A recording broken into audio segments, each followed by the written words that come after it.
ವೀಕ್ಷಕರೇ ನಮಸ್ಕಾರ. ತಮ್ಮ ಪರಿಚಯ ವಾಹಿನಿಗೆ ಸುಸ್ವಾಗತ. ಆತ್ಮೀಯರೇ, ನಮ್ಮ ಹಿಂದೂ ಧರ್ಮ ಗ್ರಂಥಗಳ ಪ್ರಕಾರ ಕೆಲವು ಸಸ್ಯಗಳು ದೈವಿಕ ಶಕ್ತಿಯಿಂದ ಕೂಡಿರುತ್ತವೆ. ಇಂತಹ ಸಸ್ಯಗಳಿಂದ ಬೆಳೆದ ಹೂಗಳನ್ನು ದೇವರಿಗೆ ಅರ್ಪಣೆ ಮಾಡುವುದರಿಂದ ದೇವರು ಸಂತೋಷಗೊಳ್ಳುತ್ತಾರೆ. ನಾವಿಂದು ನಮ್ಮ ಪ್ರಸ್ತುತ ಸಂಚಿಕೆಯಲ್ಲಿ ಭಾರತೀಯ ಸಂಸ್ಕೃತಿಯಲ್ಲಿ ದೇವರ ಮರ ಎಂದು ಪರಿಗಣಿಸಲ್ಪಡುವಂತಹ ಹಾಗೂ ಶಿವದೇವರಿಗೆ ಅತ್ಯಂತ ಪ್ರಿಯವಾದಂತಹ ಮುತ್ತುಗದ ಮರದಲ್ಲಿ ಬೆಳೆಯುವಂತಹ ಮುತ್ತುಗದ ಹೂವಿನ ಬಗ್ಗೆ ಪರಿಚಯವನ್ನು ಮಾಡ ಹೊರಟಿದ್ದೇವೆ. ಕನ್ನಡದಲ್ಲಿ ಈ ಮರವನ್ನು ಮುತ್ತುಗ ಎಂದು ಕರೆದರೆ ಸಂಸ್ಕೃತದಲ್ಲಿ ಪಲಾಶ ಹಾಗೂ ರಕ್ತಪುಷ್ಪಕ ಎಂದು ಕರೆಯಲಾಗುತ್ತದೆ. ಆಂಗ್ಲ ಭಾಷೆಯಲ್ಲಿ ಮುತ್ತುಗವನ್ನು ಫ್ಲೇಮ್ ಆಫ್ ದಿ ಫಾರೆಸ್ಟ್ ಎಂದು ಕರೆಯಲಾಗುತ್ತದೆ. ಬೆಂಕಿ ಎರಳಿದಂತೆ ಕಾಣುವುದರಿಂದಾಗಿ ಮುತ್ತುಗದ ಹೂಗೆ ಫ್ಲೇಮ್ ಆಫ್ ದ ಫಾರೆಸ್ಟ್ ಎಂದೇ ಕರೆಯಲಾಗುತ್ತದೆ. ಅಂದರೆ ಅರಣ್ಯ ಜ್ವಾಲೆ ಎಂದರ್ಥ. 5 ಎಸಳುಗಳಿಂದ ಕೂಡಿರುವ ಮುತ್ತುಗದ ಹೂ ನೋಡಲು ಬಹಳ ಸುಂದರ. ಕಡುಗೆಂಪು ಬಣ್ಣದ ಮುತ್ತುಗದ ಹೂಗಳು ಗಿಣಿಯ ಕೊಕ್ಕನ್ನು ನೆನಪಿಗೆ ತರುತ್ತವೆ. ಮುತ್ತುಗ ಉತ್ತರ ಪ್ರದೇಶದ ನಾಡಪುಷ್ಪ. ಮುತ್ತುಗದ ಮರ ಫೆಬ್ರವರಿ-ಮಾರ್ಚ್ ತಿಂಗಳಿನಲ್ಲಿ ಪುಷ್ಪಗಳಿಂದ ಆವೃತವಾದಾಗ ಕಣ್ಣುಗಳಿಗೆ ಹಬ್ಬದಂತಿರುತ್ತದೆ. ಕಿತ್ತಳೆ ಕೆಂಪು ಬಣ್ಣದ ಹೂಗಳಿಂದ ಅಲಂಕೃತಗೊಂಡಿರುವ ಮುತ್ತುಗದ ಮರವು ಸುಮಾರು 10 ರಿಂದ 15 ಮೀಟರ್ ಎತ್ತರಕ್ಕೆ ಬೆಳೆಯುತ್ತದೆ. ಮುತ್ತುಗದ ಮರ ಬಹುಪಯೋಗಿ. ಹಿಂದೆಲ್ಲ ದೇವಾಲಯಗಳಲ್ಲಿ ಹಬ್ಬ ಹರಿದಿನಗಳಲ್ಲಿ ಮುತ್ತುಗದ ಎಲೆಯನ್ನೇ ಸುಂದರವಾಗಿ ಜೋಡಿಸಿ ಅನಂತರ ಅದನ್ನು ಒಣಗಿಸಿ ಊಟದ ತಟ್ಟೆಯನ್ನಾಗಿ ಬಳಕೆ ಮಾಡಲಾಗುತ್ತಿತ್ತು. ಆದರೆ ಇಂದು ಮುತ್ತುಗದ ಎಲೆಗಳ ತಟ್ಟೆಗಳು ಕಾಣಸಿಗುವುದೇ ಅತ್ಯಪರೂಪ. ಮುತ್ತುಗದ ಮರ ಹುಟ್ಟಿದ ಬಗ್ಗೆ ಒಂದು ಪೌರಾಣಿಕ ಕಥೆ ಇದೆ. ಪೌರಾಣಿಕ ಹಿನ್ನೆಲೆ: ಶಿವಪರಮಾತ್ಮರು ಹಾಗೂ ಪಾರ್ವತಿಯರು ಏಕಾಂತದಲ್ಲಿ ಕಾಲವನ್ನು ಕಳೆಯುತ್ತಿರುವಾಗ ಅಗ್ನಿದೇವ ಮಧ್ಯಪ್ರವೇಶಿಸಿ ಏಕಾಂತಕ್ಕೆ ಅಡ್ಡಿಪಡಿಸಿದನಂತೆ. ಆಗ ಪಾರ್ವತಿ ದೇವಿ ಅಗ್ನಿದೇವನಿಗೆ ಮರವಾಗುವಂತೆ ಶಪಿಸಿದರಂತೆ. ಹೀಗೆ ಮುತ್ತುಗವು ಅಗ್ನಿದೇವನ ರೂಪವೇ ಆಗಿದೆ. ಮುತ್ತುಗದ ಧಾರ್ಮಿಕ ಮಹತ್ವ: ಮುತ್ತುಗದ ಮರ ಎಲ್ಲ ಮರಗಳಿಗೂ ಗುರುವಿನ ಸ್ಥಾನವನ್ನು ಪಡೆದುಕೊಂಡಿದೆ.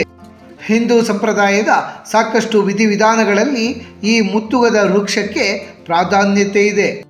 ನವಗ್ರಹಗಳಲ್ಲಿ ಮುತ್ತುಗದ ಮರ ಚಂದ್ರನನ್ನು ಪ್ರತಿನಿಧಿಸುತ್ತದೆ. ಅಲ್ಲದೆ ಮುತ್ತುಗದ ಮರ ಪುಷ್ಯ ನಕ್ಷತ್ರದ ಪ್ರತೀಕ. ಹಾಗಾಗಿ ಈ ಮರ ಪೂಜನೀಯವಾಗಿದೆ. ಹೋಮ ಹವನಗಳಲ್ಲಿ ಮುತ್ತುಗದ ಕಡ್ಡಿಯನ್ನು ಹಾಗೂ ಈ ಮರದಿಂದ ಮಾಡುವ ಪರಿಕರಗಳನ್ನು ಬಳಕೆ ಮಾಡಲಾಗುತ್ತದೆ. ಹಾಗಾಗಿಯೇ ಮುತ್ತುಗವನ್ನು ಬ್ರಹ್ಮವೃಕ್ಷ ಎಂದು ಕರೆಯಲಾಗುತ್ತದೆ. ಮುತ್ತುಗದ ಎಲೆಗಳನ್ನು ಬ್ರಹ್ಮಪತ್ರ ಎಂದು ಕರೆಯಲಾಗುತ್ತದೆ. ಶಿವಪರಮಾತ್ಮರಿಗೆ ಅರ್ಪಿತವಾಗುವ ದಶಪುಷ್ಪಗಳಲ್ಲಿ ಮುತ್ತುಗ ಸಹ ಒಂದು. ಶಿವರಾತ್ರಿ ಹಬ್ಬದ ಸುಸಂದರ್ಭದಲ್ಲಿ ಹಾಗೂ ವಿಶೇಷ ಪೂಜೆಗಳಲ್ಲಿ ತಪ್ಪದೆ ಮುತ್ತುಗದ ಹೂಗಳನ್ನು ಮಹಾದೇವರಿಗೆ ಅರ್ಪಿಸಲಾಗುತ್ತದೆ. ಶಿವಪರಮಾತ್ಮರಿಗೆ ಮಾತ್ರವಲ್ಲದೆ ಸರಸ್ವತಿ ದೇವಿಗೂ ಸಹ ಮುತ್ತುಗದ ಹೂ ಅತ್ಯಂತ ಪ್ರಿಯಕರ. ಸರಸ್ವತಿ ದೇವಿ ಹೆಚ್ಚಾಗಿ ಬಿಳಿ ಬಣ್ಣದ ಹೂಗಳನ್ನೇ ಇಷ್ಟಪಡುತ್ತಾರೆ ಎನ್ನುವ ನಂಬಿಕೆ ಇದೆ.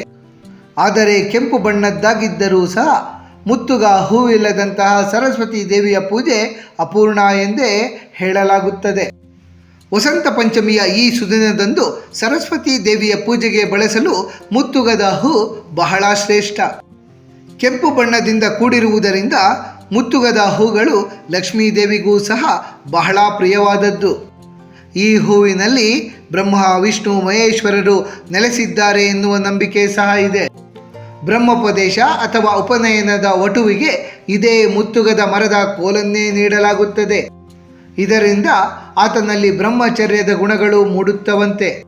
ಮುತ್ತುಗದ ಹೂಗಳು ಹೆಚ್ಚು ಹೆಚ್ಚು ಅರಳಿಕೊಂಡಿದ್ದರೆ ಆ ವರ್ಷ ಮಳೆ ಹೆಚ್ಚು ಎನ್ನುವ ನಂಬಿಕೆ ಗ್ರಾಮೀಣ ಭಾಗದ ಜನರಲ್ಲಿದೆ. ಸಾಮಾನ್ಯವಾಗಿ ನಾವು ತೆಂಗಿನ ಮರವನ್ನು ಕಲ್ಪವೃಕ್ಷ ಎಂದು ಕರೆಯುತ್ತೇವೆ. ಆದರೆ ಮುತ್ತುಗ ಅಥವಾ ಬ್ರಹ್ಮವೃಕ್ಷವೂ ಸಹ ಮನುಷ್ಯನಿಗೆ ಅತ್ಯಂತ ಉಪಯುಕ್ತವಾದದ್ದು. ಹಾಗಾಗಿಯೇ ಮುತ್ತುಗವೂ ಸಹ ಒಂದು ಬಗೆಯ ಕಲ್ಪವೃಕ್ಷವೇ ಆಗಿದೆ. ಬೇರಿನಿಂದ ಹಿಡಿದು ಹೂವಿನವರೆಗೂ ಔಷಧೀಯ ಗುಣ ಹೊಂದಿರುವ ಮುತ್ತುಗ ನಮಗೆ ದೇವರು ಕೊಟ್ಟ ವರ ಎಂದೇ ಹೇಳಬಹುದು.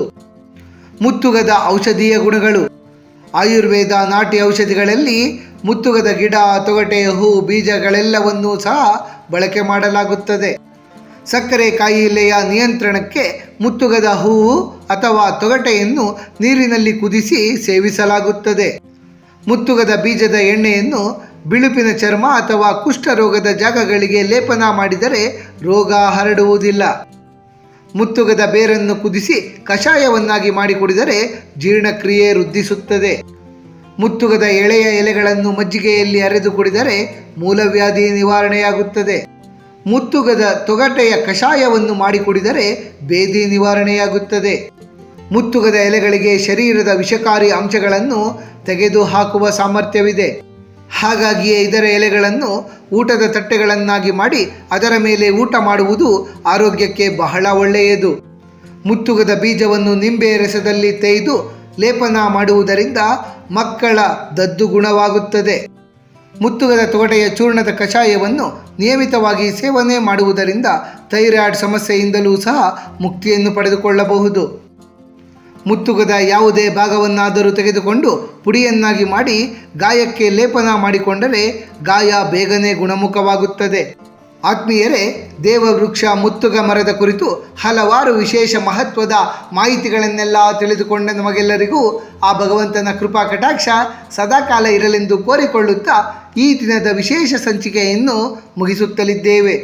ವೀಕ್ಷಕರೇ, ನಿಮಗೆ ಈ ವಿಡಿಯೋ ಇಷ್ಟವಾಗಿದ್ದಲ್ಲಿ ಲೈಕ್ ಮಾಡಿ, ಶೇರ್ ಮಾಡಿ ಮತ್ತು ಸಬ್ಸ್ಕ್ರೈಬ್ ಮಾಡಿ ಹಾಗೂ ಬೆಲ್ ಬಟನ್ ಒತ್ತುವುದನ್ನು ಮರೆಯಬೇಡಿ.